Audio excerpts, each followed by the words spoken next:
Well, how you doing, everybody? I am Jim Ladd, and I am so excited about being able to share this experience with you. Yesterday at 1 o'clock in the afternoon at the House of Blues on the Sunset Strip, we gathered for Jim Ladd's living room. What you are about to hear is exactly what happened. It is unedited in any way, and this is what took place at the House of Blues in Jim Ladd's living room with the Doors. I hope you enjoy it. You're listening to 95.5 KLOS Los Angeles. Ladies and gentlemen, please welcome from 95.5 KLOS, Jim Ladd. All right. All right. How you doing, everybody? Thank you for coming out tonight. Lord have mercy. All right. Well, let me tell you, I want to thank you for coming to this very special presentation of Jim Ladd's living room here at 95.5 KLOS. We have gathered in this place not for the purpose of nostalgia. For the Doors are not here to relive anything. I am. Anything.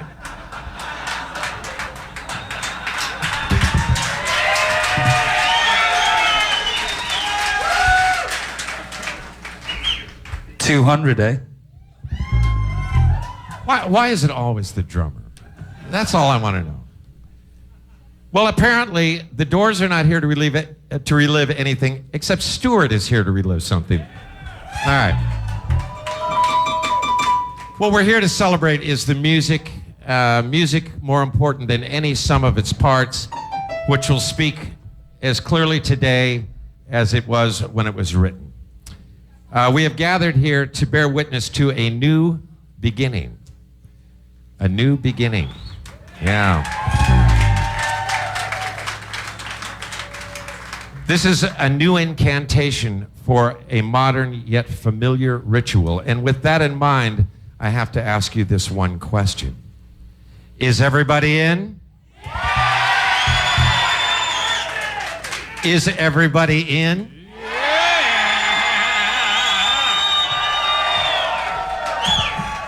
Is everybody in?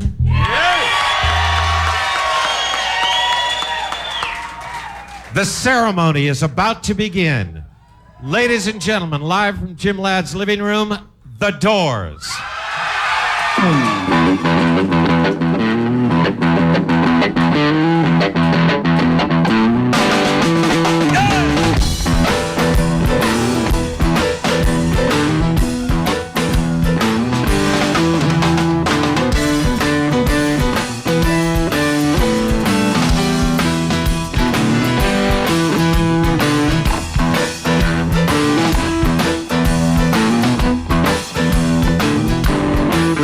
Keep your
roll, roll, roll, roll through my soul. Well, all right.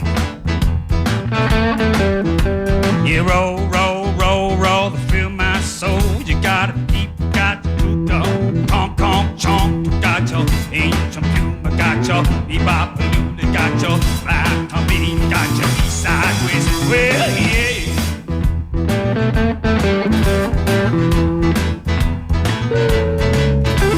Ashen lady,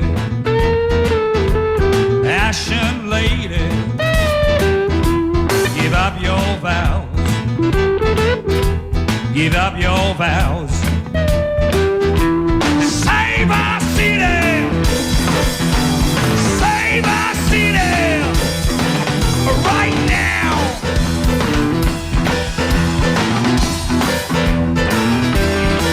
Well, I woke up this morning and I got myself a bill. I woke up this morning and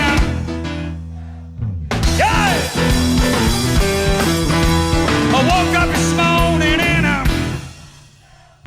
that's right. I woke up this morning and I got myself a bill. That's right. The future's uncertain and the end is always near. Let it roll, baby, roll. Let it roll, baby, roll. Let it roll, baby, roll. Let it roll all night long.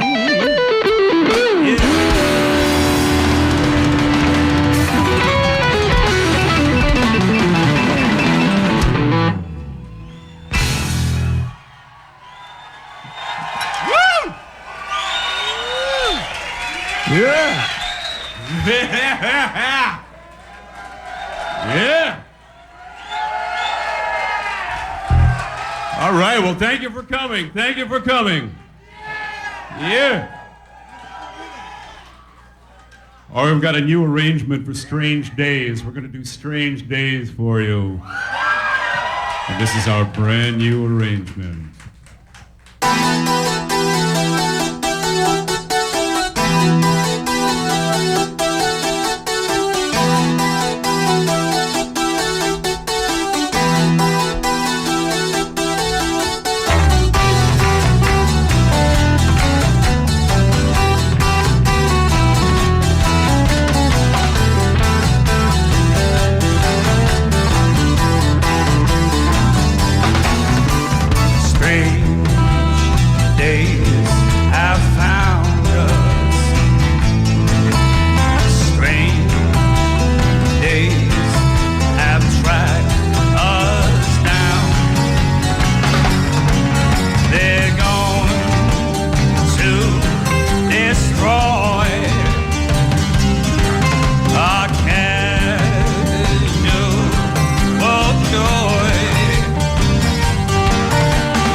Damn.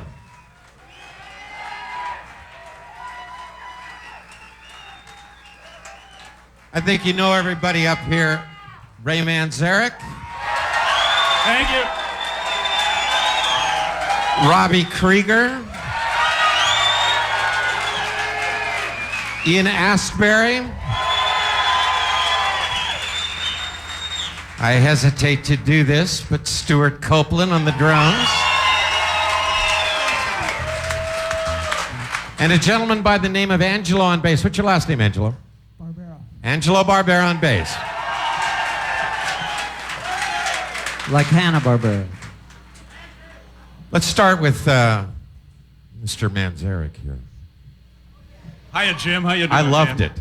I Yeah. just loved it. Not bad. Not bad. Nice going, man. All right. Thank you, man. Thank you. Let's just start with, how does it feel to be here on this stage in this new lineup playing these songs? This is like a dream come true, man, to be here at the House of Blues and with all these good people out here. I mean, what better place to play than the House of Blues, to be with you guys? Been around forever with us, you know. You've known the Doors.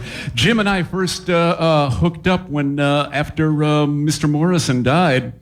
And I heard a great show that Jim Ladd did about 2 or 3 weeks, 4 weeks after Jim's death, and it was just gorgeous. And by the way, I'd like to, at this point, acknowledge that we miss dearly and we love him very much, and the tragedy of the loss of Jim Morrison weighs heavily on all of us. But this ain't no tribute band, you know? Amen. We ain't doing no tribute. You know, there's a lot of great tribute bands out there. What you're witnessing tonight is the beginning of the new Doors. The Doors for the 21st century. The Doors retooled for the 21st century, with Ian Astbury handling the lead vocals and Stewart Copeland from the Police handling all the drums. The great drum chair. What a brilliant drummer. What a pleasure it is to play with these guys. So it's a sheer pleasure to be here, man. Well, I'll tell you, I think it's wonderful that we're watching this rebirth, and you guys are seeing it for the first time. You're the first audience to see this.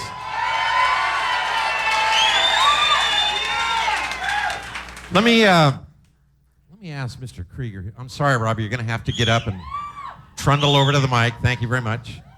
You started with Roadhouse Blues, still one of the great rock songs I think ever written. Where'd you come up with the riff for that particular? Because that guitar riff is, the minute it hits, you know what's going on. Yeah, boy, I wish I knew where I got the idea.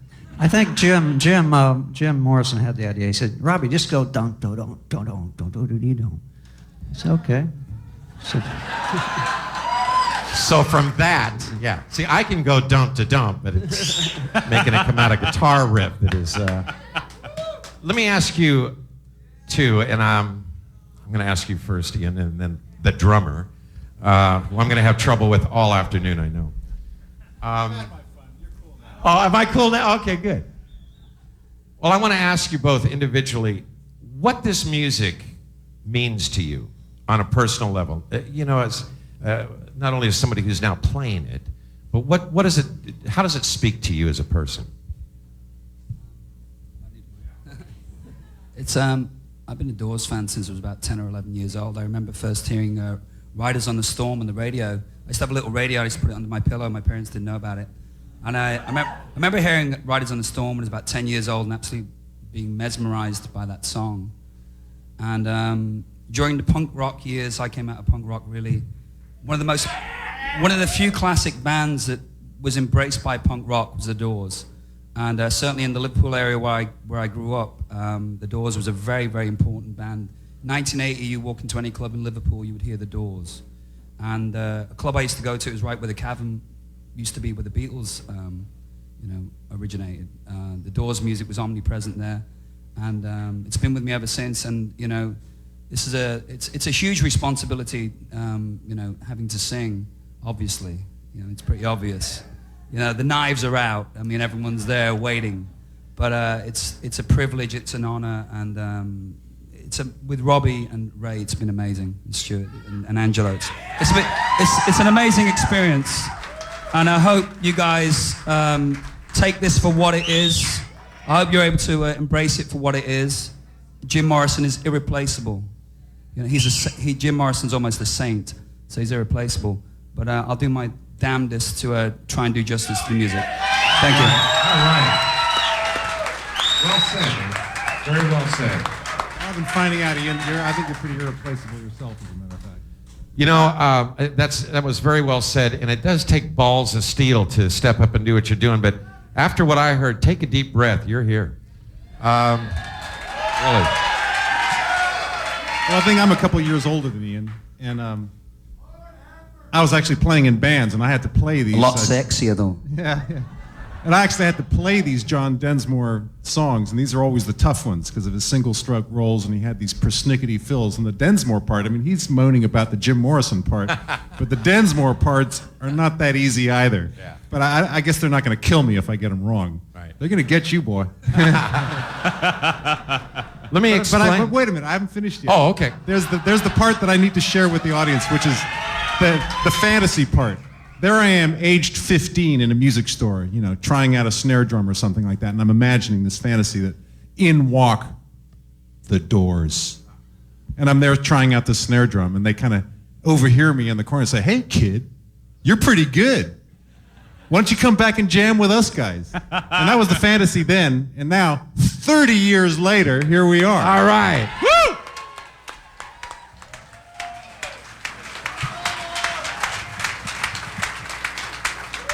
I had a fantasy 30 years ago they'd be on my radio show, so I know exactly what you're saying.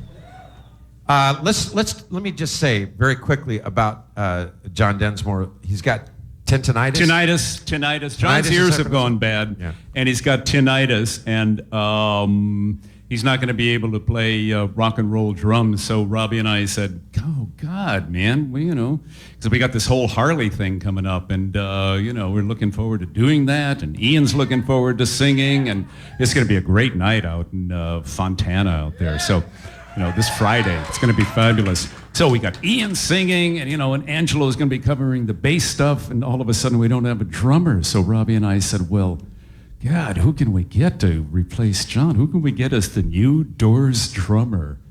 And then the idea came: Stewart Copeland from the Police. Yeah! Who is just doing a monster job on drums. Thank you, man.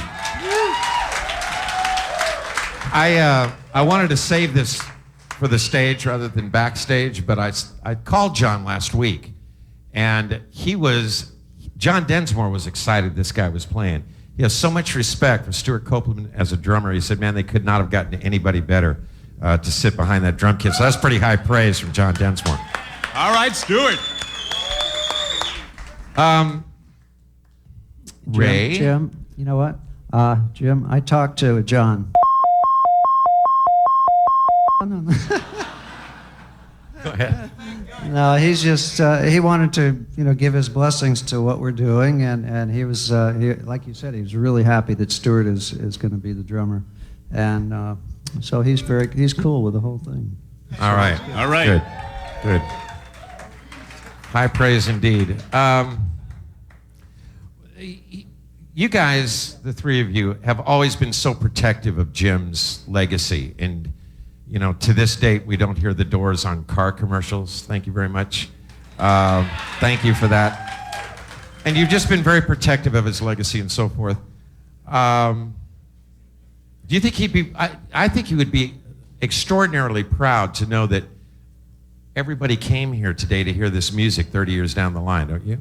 Well, I think Jim would just dig the whole thing that's going on. Like some people in France, the French people who, can be a little bit, on that, how they are. Anyway, they said, it is a dishonor to Jim for you to be playing. Well, it's not a dishonor. It's an honoring of Jim Morrison. We're not dishonoring Jim. These are Jim's songs, man. We're doing Jim's songs. We're laying them down. Granted, we're going to be doing some new stuff coming up in the future. We're going into rehearsal and we're going into composition. All right. But for now, we're beginning the process of being the Doors in the 21st century with this honoring of Jim Morrison and his music, man. All right. So I think Jim would dig the hell out of it myself. Let me get this on the record so we know, so everybody hears it. There's going to be new music and a new album. Okay, well, we'll get to it, Jim. We'll get to right, it. It's not going to be next week. You know, we got to start to work. Clock is ticking here, Ray. We've got to go into composition. Robby and I have been putting together some songs. We're waiting for Ian to put some lyrics on it. We'll get to that in the next couple of weeks. That's what I wanted to hear. All right, we've got some stuff that Jim Carroll, great poet out of New York City, great lyricist, Jim Carroll. So there's some things that Jim Carroll and I have put together that I want to bring in for Doors consideration. So there will be, probably in 2003, there will be a new Doors album. Very good. That's what we want to hear. All right, speaking of Doors compositions, you guys are about to do a Robby Krieger composition. Without telling them what the song is, I want you to tell us how this thing came about, because this is one of your more famous Doors songs, and you wrote it. So tell us how this came about before you go into it. Well, I was sort of thinking about the guys who were going off to Vietnam, right, in the 60s. And, you know, they'd be going out for maybe 6 months or maybe longer, right? And they wouldn't see their girlfriends for a long time, or their wives or whatever. And so the song was about, you know, what you want to do before you leave, before you go away. You want to love her 2 times at least. At least. There you go. There you go. Yeah.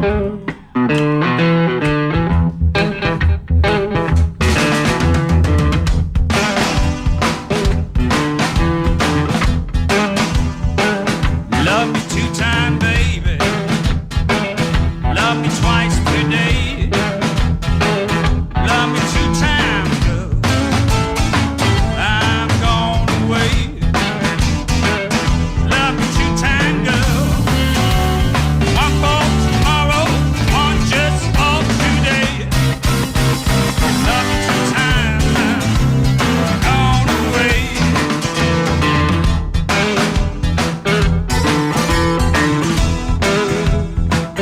Love me 1 time. I could not speak.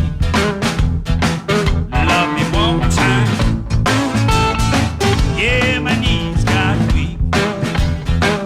Love me 2 times, girl. Last me all through the week. Love me 2 times now. Gone away. Love me 2 times now. Gone away. All right, yeah.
Love me 1 time.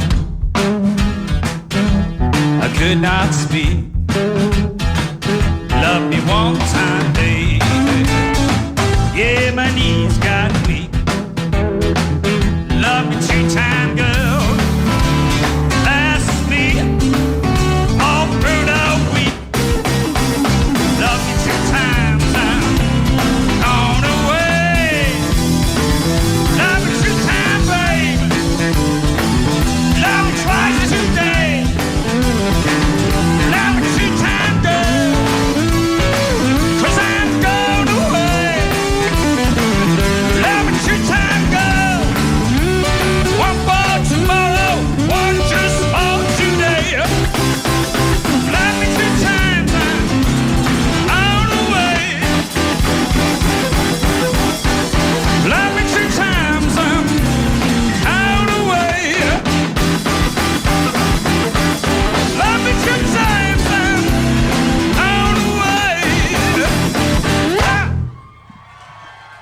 You're listening to The Doors on 95.5 KLOS.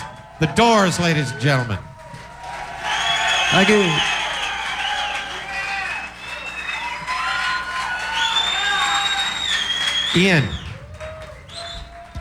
Ian, here. I want to ask you a question. Just wearing it in my thing. You were on the Stoned Immaculate. That's correct. Album, a tribute for the Doors. Yeah. And you did. Go ahead. That's all right. It's live radio. We want you guys here. That's why you're here. You did a hell of a version of Wild Child. Thank you. And also Touch Me. Did you choose those two songs, or did these guys come in and say, this is what you're doing? No. There's a lot of politics involved in that record. I was actually we were like one of the last groups to be asked to do it. I think Elektra at the time, the producer, felt that they wanted some big names on it. And that was but then I got this gig, so I don't... Man. You know, you don't send a boy to do a man's job. There you go, buddy. There you go. Robby, when you're working out this new arrangement that you guys did for Strange Days, walk us through that a little bit. I mean, you've got this song everybody knows, but you want to obviously update it and maybe make it more fresh for you. How's that go? Well, actually, it was Ray's idea. Sure. Ray, you All got right, this I'll song take the called damn Strange responsibility. Days. All right. Well, you want to do the songs, but you also want to do something a little different too. You know, we've got the songs. I mean, Roadhouse Blues and Love Me Two Times, where that's the way the songs go, and that's the way they should be played. But Strange Days is not one of the Doors' big hits that necessarily has to conform to a preconceived notion, and I just wanted to take it into into a 21st century groove, and add a little ethnic stuff to it. So I decided to put that.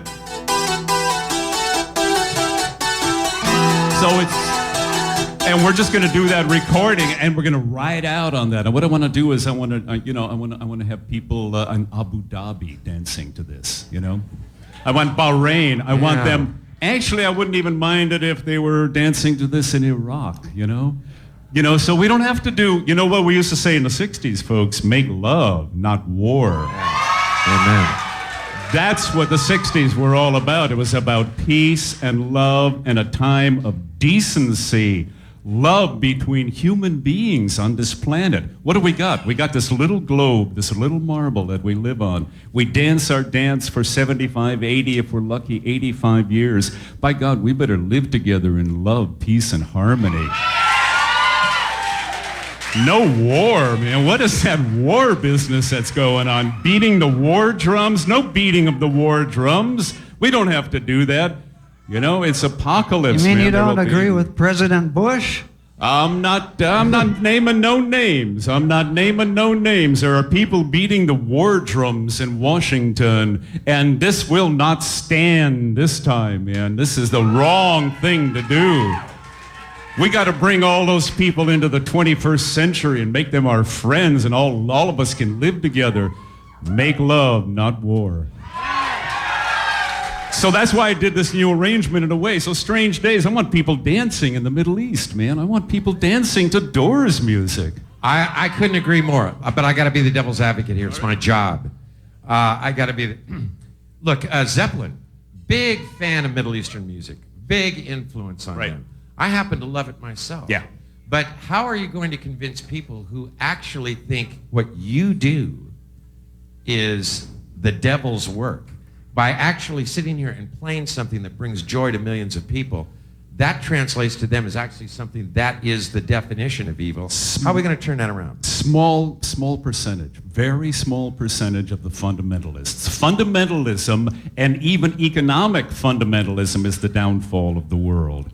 You have to be a loving, open, giving person. You can't be a fundamentalist. What now we've got in America is market fundamentalism. That's why the big boys at the top are making billions of dollars and everybody's losing their retirements and their pensions.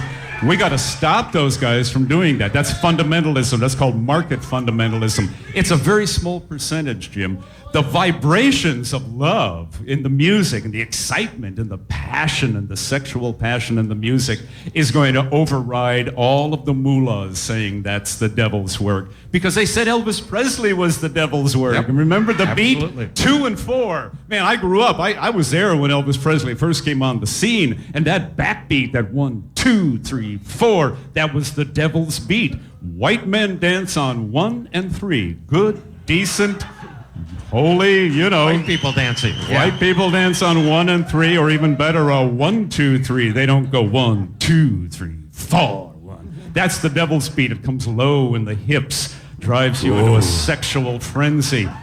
So what, man? Here we are today, and we're still alive and well, and we're digging the world and in love with the world. Amen. Amen. Amen. Speaking of the devil's beat, let's go to you for a minute. Let's go. I'm looking at you, troublemaker. It is Stewart's fault. Oh, most of it, yes. You're going to need that, Stewart. See, this is, oh man, it's always. You want more? You have some small experience in playing with a trio in your life before this band, the Police, ladies and gentlemen, as you know. Contrast the difference for me between what you did and the kind of music you did in the Police and playing with Robby and Ray. Well, the fundamental difference between a 4-piece and a 3-piece is one more guy. Hold on, I want to write that down. Well, the really important thing is that a 3-piece can fit in a car with a driver, and you don't have to have 3 guys in the back seat. Yeah, but we were really That's a not the three-piece. answer you wanted. We were a 3-piece musically. That's right. You know, we only had 3 guys playing, 1 guy singing. But Well, the thing about a 3-piece is that you make decisions really easily. I mean, all jokes aside, I think the reason why 3-pieces are artistically much more strong sometimes than larger bands is because it's 2 against 1. You make a creative decision and you move on real fast. With a 4-piece, there can be 2 against 2, and you got to negotiate, you got to compromise. And when there's 5, you water it down. But when it's 3-piece, it's 2 against 1. You do whatever idea it is that's being proposed, you do it all the way because it's 2 against 1. It's like Chinese democracy, you know, ganging up on the minority. But what it means is that you're forceful and determined and very clear about what you're doing. Okay, very good. Angelo, I got to ask you one question before we get out of here. How did you meet up with these boys? I've been playing with Robby Krieger for about 2 years. Ah. And I did the Storytellers, the VH1 special thing.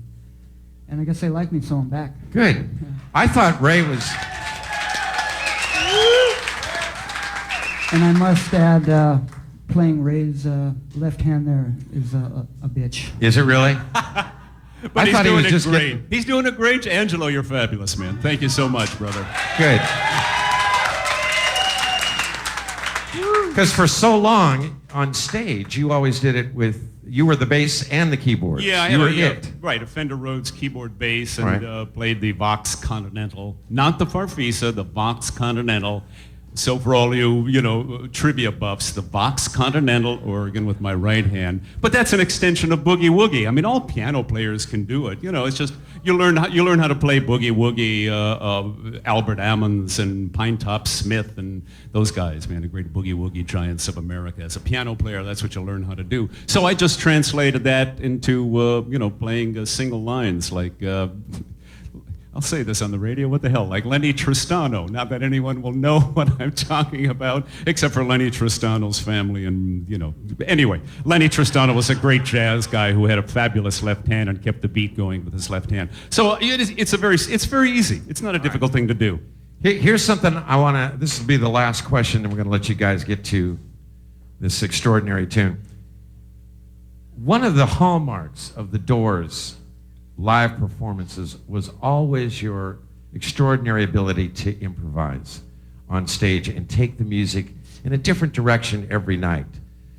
Have you gotten to that place yet? Because I would imagine that's time. That's coming, man. That's coming. That's coming. Yeah. So coming. And we can look forward to that as the band gets to know each other better and progresses. Exactly. This is a gestation. This is the first public performance of the 21st Century Doors. I love that.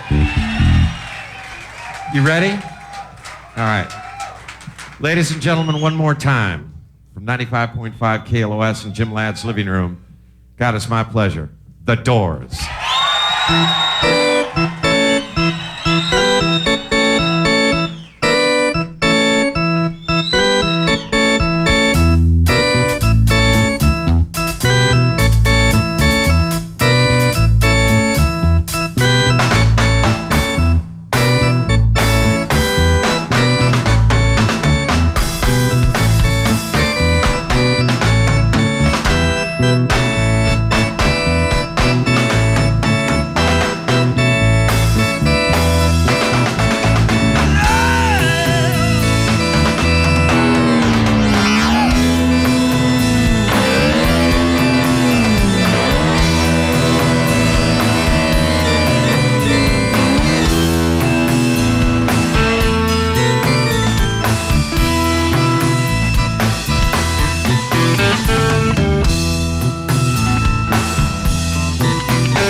subscription to the resurrection.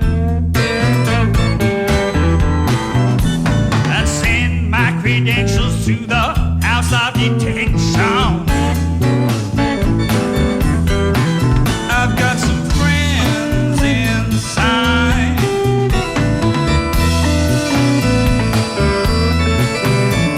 The face in the mirror won't stop. The girl in the window won't drop. A feast of friends, alive she cried, waiting for me outside.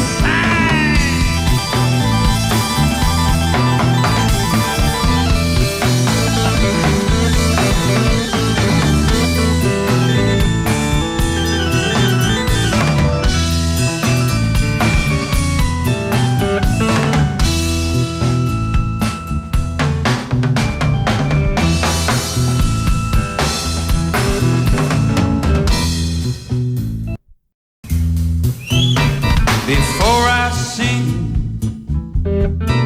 into the big sleep, I want to hear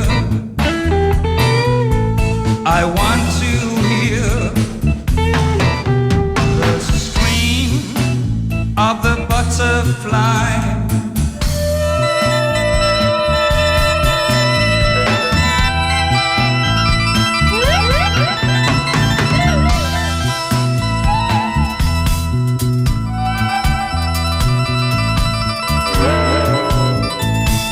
Come back, baby, back into my arms. We're getting tired of hanging around, waiting around with all heads to the ground. I hear a very gentle sound.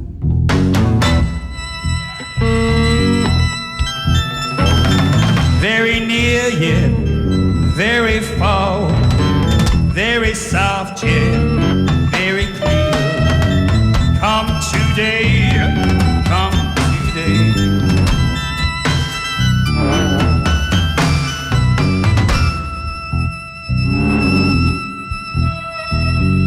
What have they done to the earth? What have they done to all their sisters? Ravaged and plundered and ripped her and bit her. Stuck her with knives in the side of the dawn and tied her with fences and dragged her down. Woo!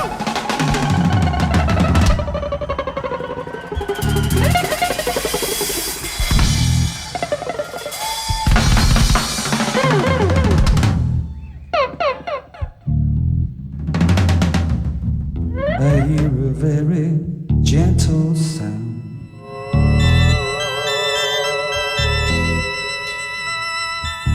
With your ear down to the ground.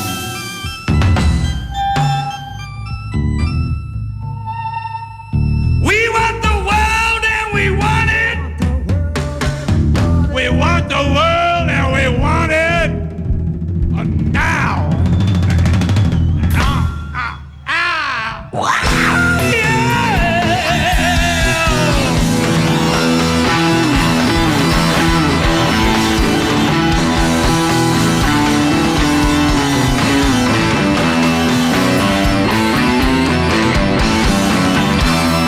As the night fades,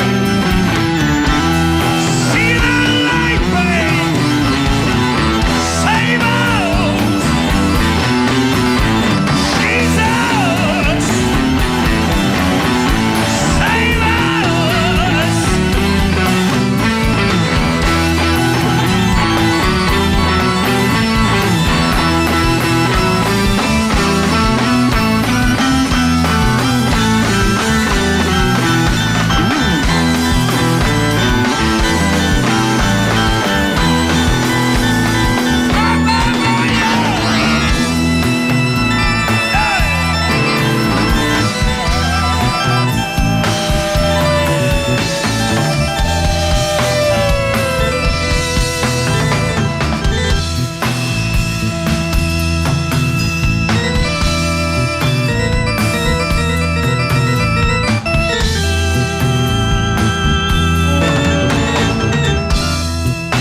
Until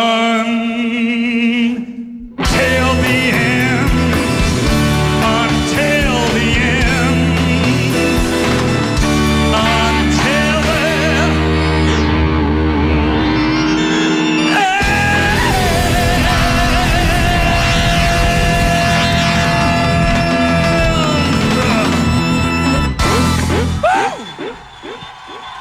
Thank you. Good night. Ladies and gentlemen, Ray Manzarek, Robby Krieger, Ian Astbury, Stewart Copeland, Angelo on the bass. You have just witnessed the rebirth of the Doors. Thank you for being such a great audience. Don't forget the Harley-Davidson gig this Friday, the 100th anniversary. Thank you for coming to Jim Ladd's Living Room and for listening to KLOS. Good night. We witnessed the rebirth of a band. And what a touchy thing to do, and what a wonderful thing to pull off in this way because of the extraordinary mantle that the Doors have carried with them for 30 years. The reputation and the music and what that music means to people like me and you and all of their fans. They found a way to honor the music, honor Jim Morrison, yet create something new. And I think that a lot of credit is due to these four men that you heard and Angelo, who was on the bass. This was not, as Ray Manzarek said, a cover band. This was not, thank God, a Jim Morrison impersonation by Ian Astbury. Quite the contrary. It was honoring the music, his wonderful individual interpretation of the music, yet it was something different.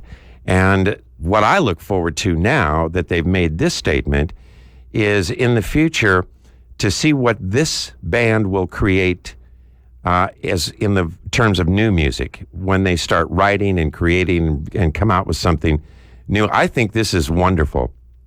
And I want to thank everybody who came and was a part of the studio audience. I hope you enjoyed that. You were a great, great audience. In the mix, you really couldn't hear quite how good the audience was because they were so responsive and so respectful and just was, you know, it was like the sixth musician there, the audience in that in the House of Blues. Also want to remind everybody about the Harley-Davidson show this Friday. It's the Harley-Davidson 100th Anniversary Open Road Tour. There's going to be 10,000 bikes, 50 exhibits, 25 bands. The Doors, of course, will be there. Stone Temple Pilots, Los Lobos, the Doobie Brothers, Billy Idol, Journey, a lot more during the weekend. It's at the California Speedway in Fontana, and it's this Friday, Saturday, and Sunday. Tickets on sale now at all Ticketmaster locations. And that's going to be just one hell of a gig. And I'm going to be there on Friday.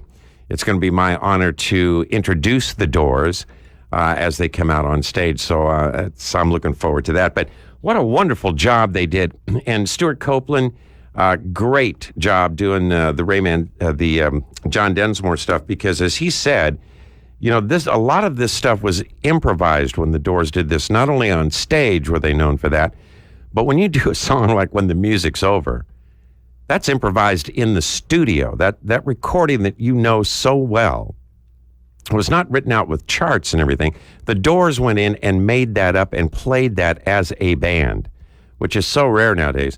So to go back now and try to figure out what John Densmore did and then to put his Stewart Copeland stamp on it and Ian Astbury stamp on it, just amazing. And the final thing I got to say, how about Robby and Ray? I mean, when you listen to how great they're playing in the year 2002, with what power and passion that they're playing, I'm telling you, this is exciting. This is exciting. I tried to think of what would be a good song to follow. What do you follow that with? And I thought this might be appropriate. You're listening to KLOS, Los Angeles.